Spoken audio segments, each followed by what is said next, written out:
This video is brought to you by hoodbeast.com. Design your own custom hoodies. hoodbeast.com. Yo, what up, it's Don. Sammy Lee here. We are the Soul Brothers. Bear with us, Sammy's a little down. He's a little under the weather. No, he just lost his voice. He was screaming at, he's doing what he does, screaming at people on the court. Is that how you lost it? No, I was sick. Stop lying, dog. I was sick. We'll be yelling at people on the court. I don't yell at people. Get back on D, dog. This is a performance review of a shoe that doesn't even exist yet. We were able to cop these on eBay. These kind of started to circulate, and it happened to be my size. I'm actually a 14, but I usually wear 13.5 to 13 in a lot of Adidas stuff because they run long. So I was able to grab these for the price of $175. So let's hop right in on this performance review. I've been balling in these pretty heavy, and let's start off with the traction. Nuts. Insane traction. What are you calling this?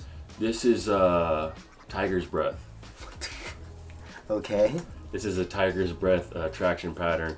There's even a point and area in which it almost looks a little suspect. Yes. Looks like there's some type of different action there. I'll leave you to speculate as to what we're talking about. But the traction is very, very good. Same as the Crazy Light Boost 2016. Not the same pattern, but the same bite. Very, very minimal dust pickup. There is some, right? But it's just one quick wipe and you're ready to go. But stopping power is just nuts. It's pretty squeaky, which I like. I like a little squeak. And this colorway has a solid black outsole. Seems pretty durable as well. You could probably use these outdoors for a little bit. Rubber's pretty strong, grooves are pretty thick.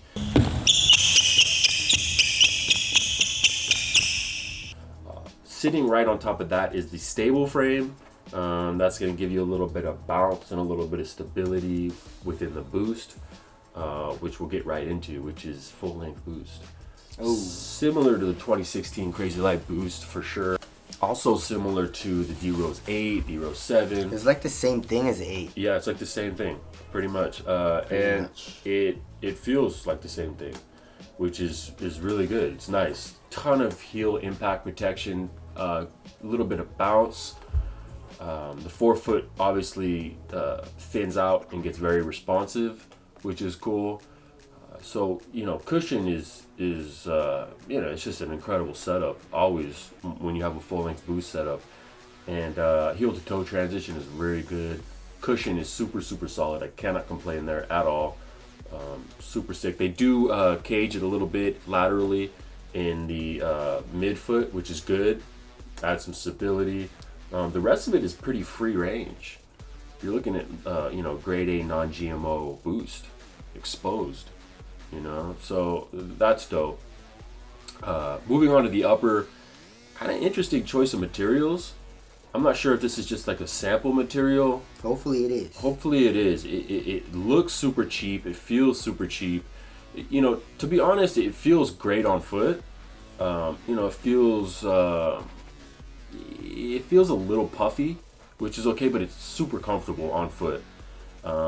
But just straight materials wise, this does not feel like super premium.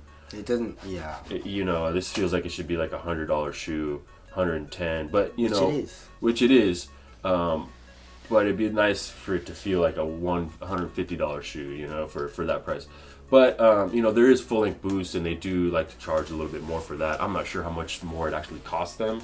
But anyways, so the upper materials aren't like super great. You got kind of shitty laces, and then the tongue feels a little cheap. Insole is like card stock, their standard card stock insole. So materials not super great. Fit, I went down a whole size and I was a little tight in the toe. So you're probably gonna go half a size down when the shoe comes out, like your standard Adidas size. But overall fit was good. It's more of like a normal fit, maybe even a touch narrow. Super nice fit though, can't really complain there. lockdown. That was my biggest gripe for the 2016 Crazy Light Boost. Deal breaker, in fact, in the 2016. Not a deal breaker in the 2017, but still an issue. Kind of annoying. If you really crank down the top eyelet, you're okay. You're not going to be sliding too much, but you never feel like really held down. There's heel slippage in this too. Yeah.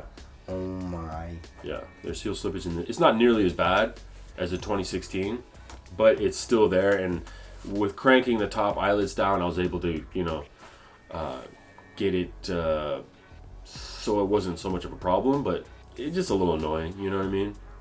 Not a deal breaker though. And then support, also not super great in this shoe. The upper is just not super strong. They did a little bit of synthetic overlays, laterally and around the eyelets for durability, but it doesn't offer that much support. And if you're putting a good amount of torque on your shoes laterally when you're doing crosses and stuff like that, I was coming out of the footbed a little bit. But Crazy Lights have never been like super supportive. However, last year's the jacket material was nice because it was thin and it was super strong, and I feel like it's maybe even a little more supportive than this. In fact, I know it. So that's one downside I wasn't super into. Weight. Let's get into weight. It feels pretty light on foot. In fact, it feels really light on foot, and I'm wondering what the weight actually is here. 16.97. 16.97. So to put that in perspective, the D-Rose 8 is also a 13, and that's 19. This was 16, so it's pretty light. Not the lightest, but it's pretty light, and it feels super light on foot, like I was saying. You feel quick, super responsive, so that's great.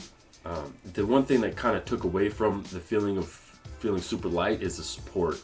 You just didn't feel like super held down in the footbed, which I like to feel quick on my feet.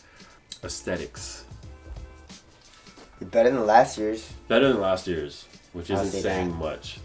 These are still kind of dusty. I like this colorway though. Yeah. And so I'm not mad at that, but yeah, not super great aesthetically. Durability, the upper doesn't seem like super durable. The glue work doesn't seem great. Keep in mind this is a sample, and maybe this will all be improved. But it doesn't seem super durable. Just the upper seems kind of cheap. But the outsole seems pretty durable, especially for indoor courts. For outdoor courts, you should be cool for a little bit. So durability is pretty good.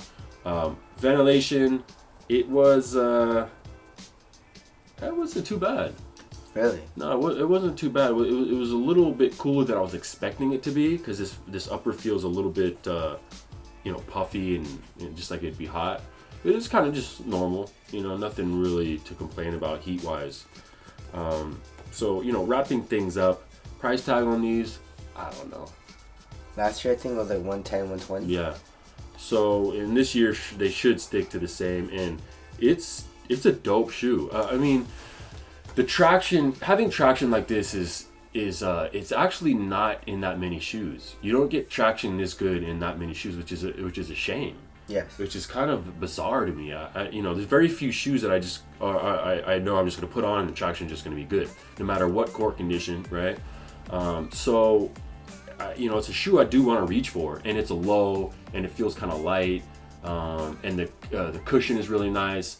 I just feel like if the upper material was a little bit more supportive, and also maybe a more premium material, perhaps a jacquard, or maybe they'll even do a prime knit, might even be better. A strong prime knit would be better. So it's not the best shoe, but it's definitely an improvement from last year, and I do like it. It will loosely be in my rotation, not at the top. However, there's a few other shoes that are